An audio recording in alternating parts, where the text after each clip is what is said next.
जय श्री कृष्णा।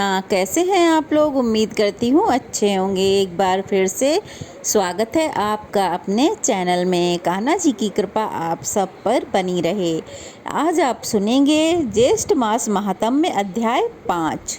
आज के अध्याय में आप सुनेंगे भगवान सूर्य नारायण की रथ यात्रा में विघ्न होने पर और गोचर में दुष्ट ग्रहों के आ जाने पर शांति का विधान और तिल की महिमा के वर्णन के बारे में।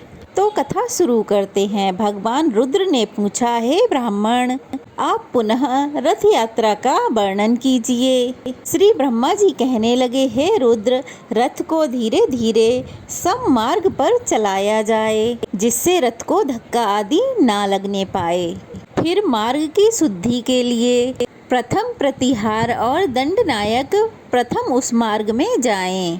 पिंगल, रक्षक, द्वारक, दिंडी तथा लेखक ये भी रथ के साथ साथ चलें। इतनी सतर्कता और कुशलता से रथ को ले जाया जाए कि रथ का कोई भी अंग भंग ना हो। रथ का ईसा दंड टूटने पर ब्राह्मणों को, अक्ष टूटने पर क्षत्रियों को, तुला टूटने पर वैश्यों को, सैया के टूटने पर शूद्रों को भय होता है और पाप लगता है।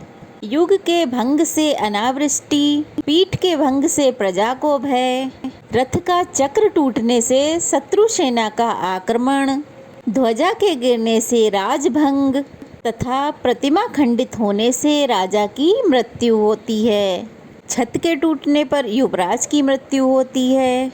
इनमें से किसी भी प्रकार का उत्पात होने पर शांति अवश्य कराएं तथा ब्राह्मणों को भोजन और दान देना चाहिए और विधि पूर्वक ग्रह शांति करानी चाहिए। रथ के ईशान कोण में वेदी अथवा कुंड बनाकर घी और संविदाओं से देवताओं तथा ग्रहों की प्रसन्नता के लिए हवन करना चाहिए और इन नाम मंत्रों से आहुति देनी चाहिए। ओम अग्नेय स्वाहा, ओम सोमाय स्वाहा, ओम प्रजापते स्वाहा और इत्यादि।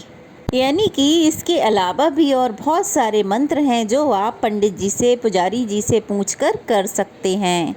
फिर शांति और कल्याण के लिए प्रार्थना करनी चाहिए। अपनी जन्म राशि से दुष्ट स्थान पर स्थित ग्रहों की प्रसन्नता और शांति के लिए ग्रह संविदाओं से हवन कराना चाहिए।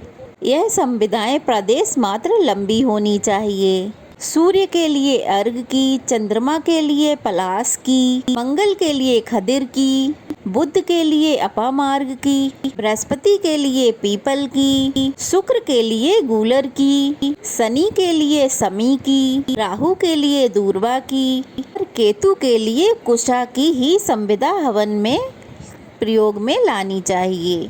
उत्तम गौ, शंख, लाल बैल, स्वर्ण वस्त्र, युगल श्वेत वस्त्र, काली गौ, लौहपात और छाग, यह क्रमशः 9 ग्रहों की दक्षिणा है। गुड़ और भात, घी मिश्रित खीर, हबिसात्र, सीरात्र, दही भात, घी, तिल और उड़द के बने पकवान, गूदों वाला फल, चित्रवर्ण का भात और कांजी क्रमशः ये नवग्रहों के भोजन हैं। जैसे शरीर में कवच पहन लेने से बाण नहीं लगते, ठीक उसी प्रकार ग्रहों की शांति करने से किसी प्रकार का उत्पात नहीं होता।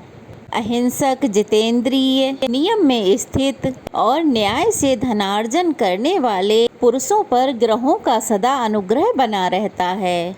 यश, धन, संतान की प्राप्ति के लिए, अनावृष्टि होने पर, आरोग्य प्राप्ति के लिए तथा सभी उपद्रवों की शांति के लिए नवग्रहों की सदा पूजा करनी चाहिए।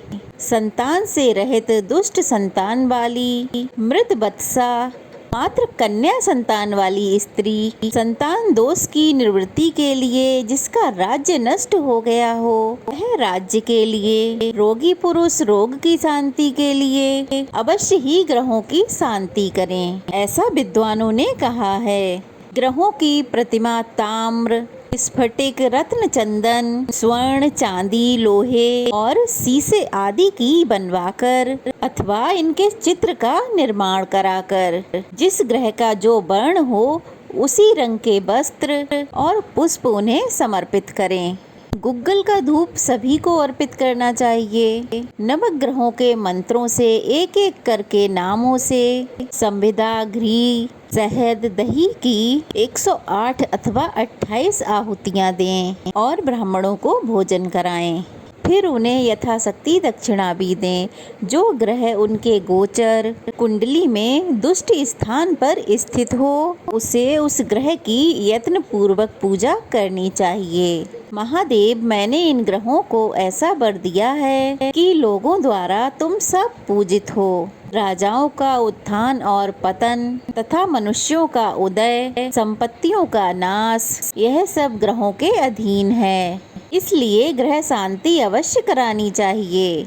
ग्रह, गाय, राजा, गुरुजन तथा ब्राह्मण पूजन करने वाले व्यक्तियों को सब प्रकार का सुख प्रदान करते हैं और इनका अपमान करने से मनुष्यों को अनेक प्रकार के दुख भी मिलते हैं। यज्ञ करने वाले सत्यवादी, जप, होम, उपवास आदि में तत्पर धर्मात्मा पुरुषों की सभी बाधाएं शांत हो जाती हैं। इस प्रकार से शांति कर रथ को पुनः चलाना चाहिए और शेष मार्गों में घुमाकर अपने स्थान पर पहुंच जाने पर रथ में स्थित देवताओं की पूजा करनी चाहिए। उत्पात होने पर ग्रहों की शांति के समान ही रथ में स्थित सभी देवताओं की भी पूजा करनी चाहिए। ऐसा करने से सभी प्रकार के उत्पातों की सब प्रकार से शांति हो जाती है। दुष्ट ग्रहों की शांति के लिए ब्राह्मणों को तिल प्रदान करें अथवा घी के साथ तिलों का हवन करें और फिर देवताओं को धूप दें।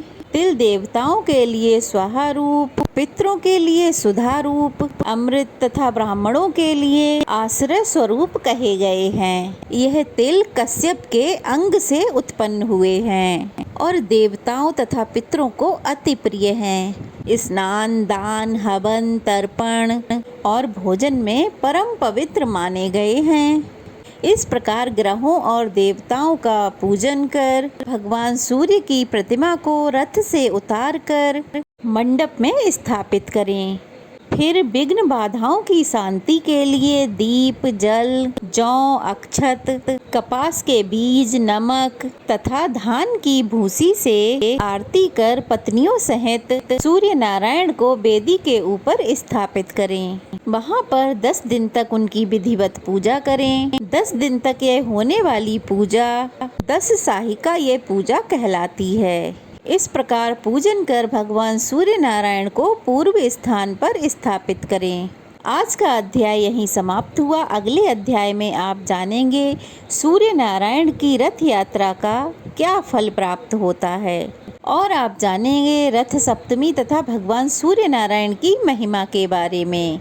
वैसे तो सप्ताह में हर रोज ही सूर्य भगवान की पूजा करनी चाहिए, उन्हें जल अर्पित करना चाहिए, परंतु ज्येष्ठ मास में की गई सूर्य भगवान की पूजा सबसे जल्दी फलित मानी जाती है। सुबह उठकर स्नान आदि से निवृत्त होकर सूर्य देवता को यदि जल अर्पित किया जाए और उगते हुए सूर्य को देखा जाए, उसमें काले तिल डाले जाएं, थोड़ी सी शक्कर डाली जाए, तो कहते हैं कि सूर्य ग्रह से संबंधित यदि कोई भी पीड़ा हो रही हो, ऐसा करने से वह पीड़ा, वह समस्या दूर होती है और भगवान सूर्य नारायण की कृपा से समाज में यश, मान, सम्मान और सब सुखों की प्राप्ति होती है। आज की कथा यहीं समाप्त हुई। इससे आगे का वृतांत आप अगले अध्याय में ज़रूर सुनेंगे। कथा कैसी लगी कमेंट बॉक्स में अवश्य बताइएगा। अच्छी लगी हो तो एक प्यारा सा कमेंट करिएगा। तो फिर मिलते हैं, तब तक के लिए जय हो भगवान सूर्य नारायण, जय हो श्री कृष्णा। और अगर नए हैं तो प्लीज़ चैनल को सब्सक्राइब करना ना भूलिएगा। वीडियो को लाइक और शेयर ज़रूर कीजिएगा। चलिए फिर मिलते हैं। भगवान श्री कृष्ण की कृपा हम सब पर बनी रहे।